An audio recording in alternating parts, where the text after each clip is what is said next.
in a dictatorship. And I don't even remember ever witnessing anything like that. To have a democracy, a beacon of hope for the world to now. She said a beacon of hope. I think she might have been a beacon of hope, but let's continue.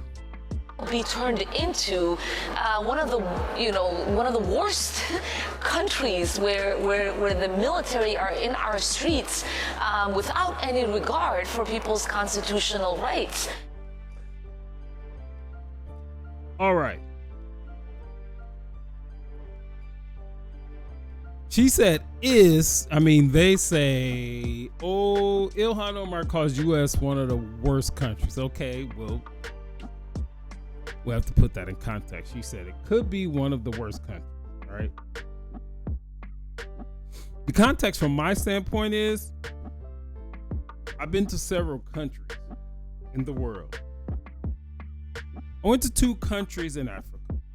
One is called Djibouti, and the other one is called Somalia. Also Ireland, Japan twice.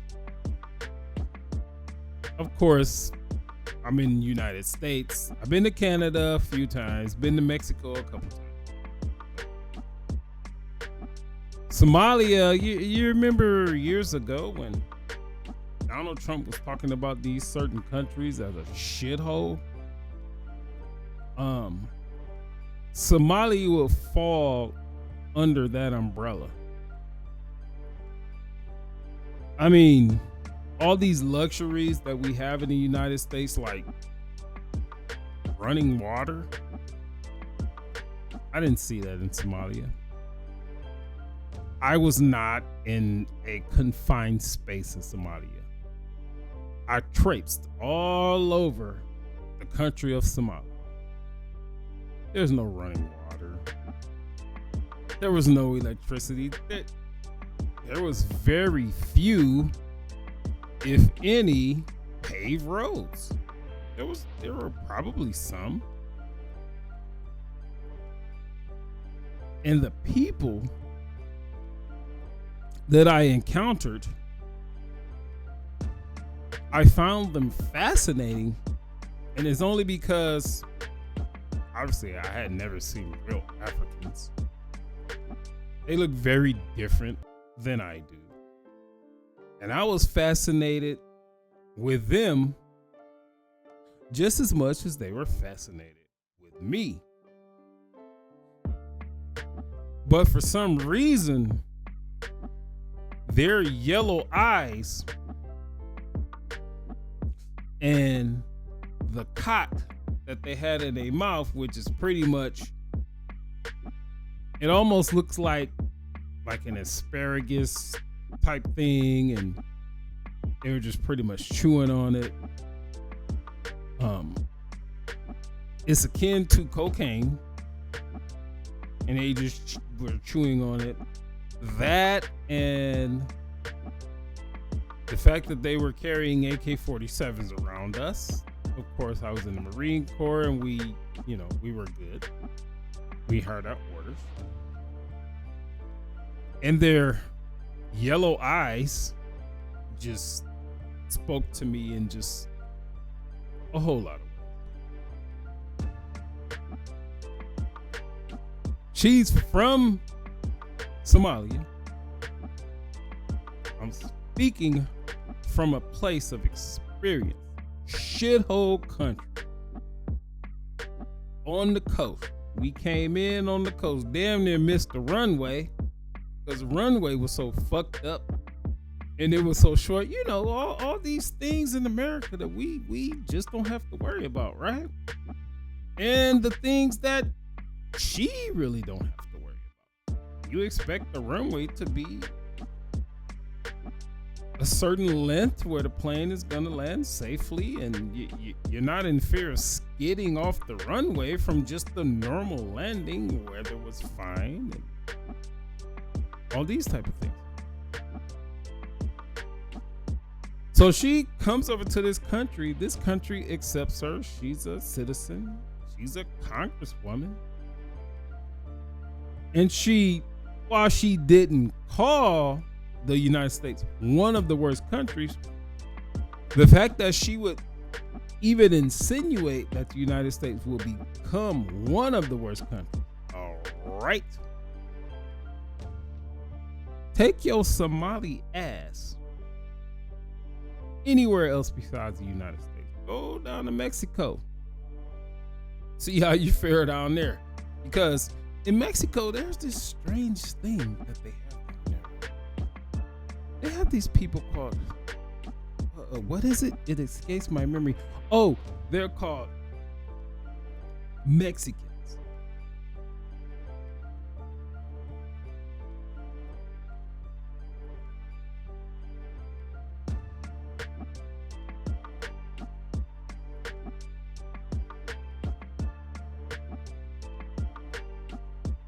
And guess what? Those Mexicans down there, they look out for each other. Imagine such a thing. So you take your fair skin. You're not light skin. You're not dark skin. You're fair skin. Because for the life of me, I don't know how well, you know what? I was about to say I don't know how Somalis maintain that, but all the Somalis I saw were what you would call blue black. Yeah, let's go into this colorism. Called blue black. But since you're in this United States, you have a nice residence and everything that afforded to you, especially as a congresswoman in these United States, right? That your skin is much lighter. If you are still in your home country, I bet your skin will be much darker than it is. I would venture to say that your skin would be pretty much like on my phone. It has called a OLED screen, organic light emitting diode, and what that means is anything that's lit up on the screen is lit up. Anything that's not lit up is out, is black. Ilhan Omar, if you was in your home country, that's what you would be. If I was in your home country, that's what I would be. Because let me tell you something. I'm darker than this is actually showing. The point of all this is you come from there, you know what it's like. Now you're over here, you know what it's like. If the United States is becoming one of the worst countries, from what I've seen in my small little anecdotal evidence, and I'll run it down for you again.